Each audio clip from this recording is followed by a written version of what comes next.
Hello friends. स्वागत है आपका हमारे यूट्यूब चैनल आर के हिंदी कहानियों में। आज की कहानी है घर में माँ की क्या ज़रूरत है। शादी के 5 साल बाद नन्हा पैदा हुआ तो मुझे लगा कि प्रकृति का इससे बड़ा उपहार और क्या हो सकता है। मैं उसका चेहरा एक टक निहारती, पर दिल तक उसकी सूरत उतरती ही नहीं थी। उसका चेहरा बस आंखों में ही बस जाता था। मेरे पति मदन हंसते, आभा तुम इस चेहरे को किताब की तरह एकटक क्यों देखती हो? कलंदरा सा है, ना शक्ल ना रंग, बस बेटा पाकर धन्य हुई जा रही हो। जैसे आज तक हमारे यहाँ बच्चे पैदा ही नहीं हुए हों, बस गोद ही लिए जाते रहे हों। मदन की बात से मेरे सर्वांग में चिंगारियां उड़ने लगती। ओहो, तुम तो बड़े गोरे हो जैसे।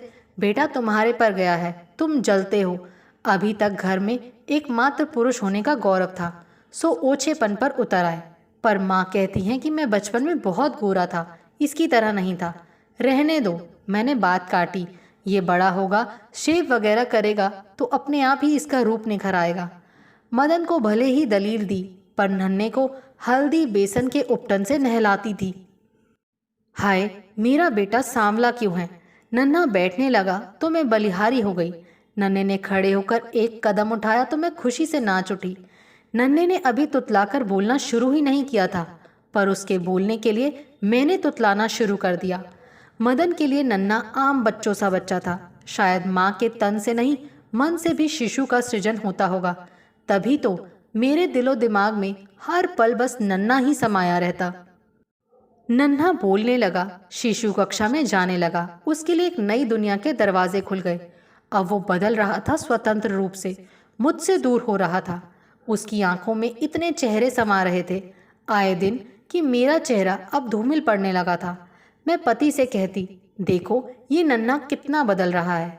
मदन बीच में ही बात काट कर कहते, तुम क्या चाहती हो? वो हमेशा तुम्हारे आंचल में मुंह छुपाए लुका छिपी ही खेलता रहे। अब वो शिशु नहीं रहा, बड़ा हो गया है। कल को किशोर होगा और भी बहुत तरह के बदलाव आएंगे। तुम भी हद करती हो आभा। नन्हे को मुझे किसी भी बात के लिए टोकना रोकना नहीं पड़ा। स्कूल से आकर कपड़े बदलकर खाना खाता और अपने आप ही गृह कार्य करने बैठ जाता। मेरी मदद की ज़रूरत उसे किसी चीज़ में नहीं थी। स्कूल के साथियों की बातें वो मुझसे नहीं, मदन से करता था। दूसरे बच्चों को नखरे फरमाइशें करते देखती तो मुझे नन्हे का बर्ताव और भी खल जाता।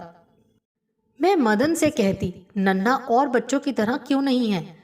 लापरवाही के अंदाज में वो कहते, शुक्र करो कि वैसा नहीं है। मुझसे तो शैतान बच्चे बिल्कुल सहन नहीं होते। बच्चों के लिए बाहर के बजाय अपने भीतर के अनुशासन में रहना ज़्यादा अच्छा है।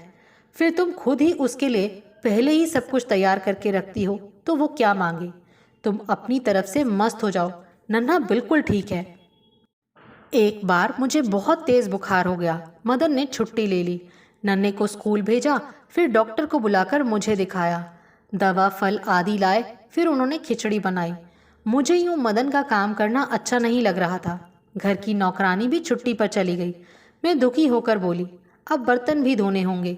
मदन मेरे सिर पर हाथ फेरते हुए बोले, बर्तन भी साफ कर लेंगे, तुम निश्चिंत होकर आराम करो।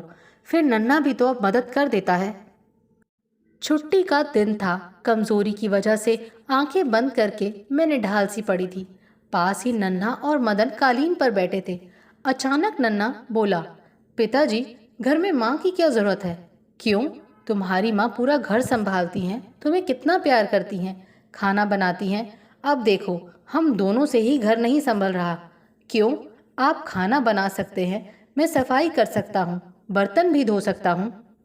वो काम वाली बाई आ जाएगी तो फिर हमें ज़्यादा काम नहीं करना पड़ेगा। हमें माँ की क्या ज़रूरत है फिर? एक पल को मदन चुप रहे और मेरे भीतर हाहाकार सा मच रहा था। मदन ने पूछा, नन्हे तुम माँ को प्यार नहीं करते? मैं आपको ज़्यादा प्यार करता हूँ। माँ बीमार है, तुम्हें बुरा नहीं लगता? माँ तुम्हारा कितना ख्याल रखती हैं, तुम्हें कितना प्यार करती हैं। माँ मुझे छोटा बच्चा समझती हैं, लेकिन मैं छोटा नहीं हूँ, अब मैं बड़ा हो गया हूँ। नन्हा लापरवाही से बोला। मेरी बंद आंखों से आंसू लगातार बह रहे थे। अंदर ही अंदर कुछ पिघल रहा था।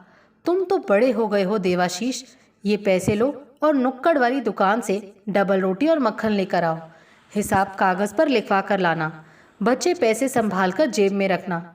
मदन ने नन्हे को बेचकर मेरे सिरहाने बैठकर धीरे से पुकारा, आभा आभा। पर मैं चुप पड़ी रही। मदन ने मेरे चेहरे पर हाथ फेरा।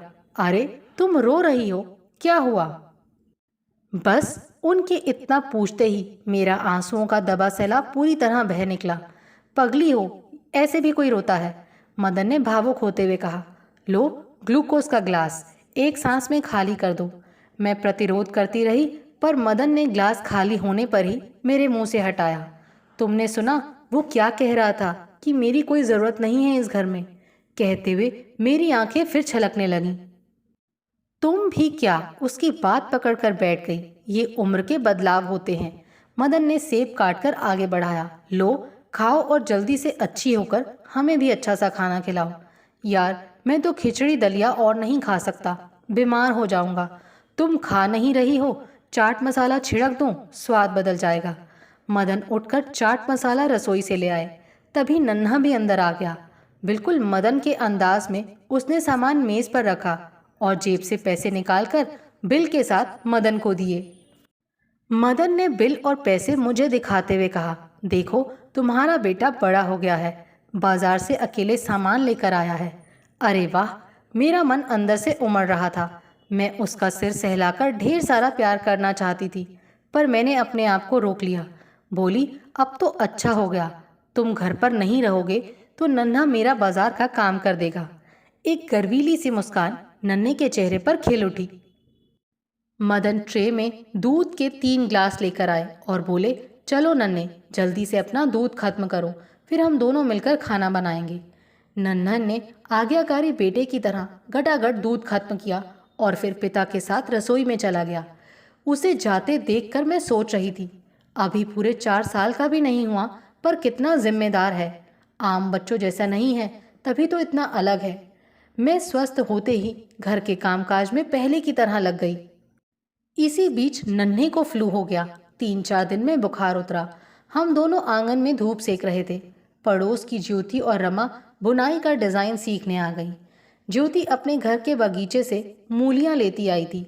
उसने उन्हें छीला और टुकड़े करके प्लेट में नमक में छिड़क कर ले आई।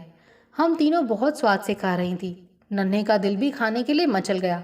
वो बोला, माँ मिर्च हटाकर हमें भी दे दो। मैं बोली, नहीं मुन्ना, अभी तो तुम्हारा बुखार ही उतरा है, कितनी खांसी है, अभी तुम्हें मूली नहीं खानी। नन्हा ललचाया सा देखता रहा, फिर बोला, माँ एक टुकड़ा दे दो। नन्ही बेटा खांसी और बढ़ जाएगी। नहीं माँ, ज़रा सा, बस छोटा सा टुकड़ा दे दो। नन्हा मिन्नतें करने पर उतर आया। मुझे तरस आ गया।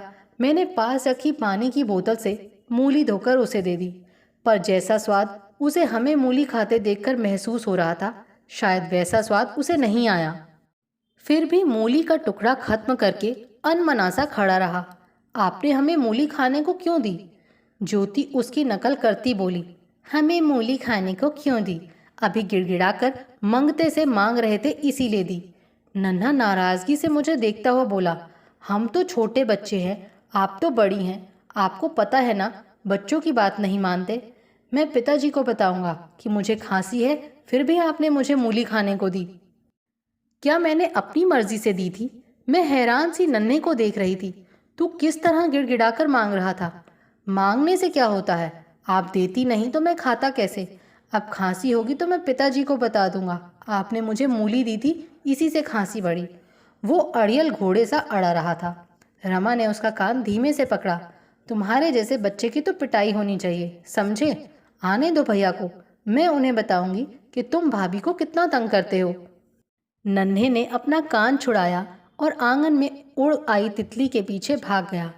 रमा मुझसे बोली, सच भाभी, मैंने ऐसा दूसरा बच्चा नहीं देखा, तुम्हें तो ये किसी गिनती में नहीं गिनता। मैं मन ही मन सोच रही थी कि बेटा है तो क्या हुआ, है तो मेरा दुश्मन, नन्हा सा प्यारा दुश्मन। आपको हमारी ये कहानी कैसी लगी, प्लीज़ कमेंट करके ज़रूर बताइए। अगर आप इस चैनल पर नए हैं तो इसे सब्सक्राइब करें और शेयर करें। Thank you.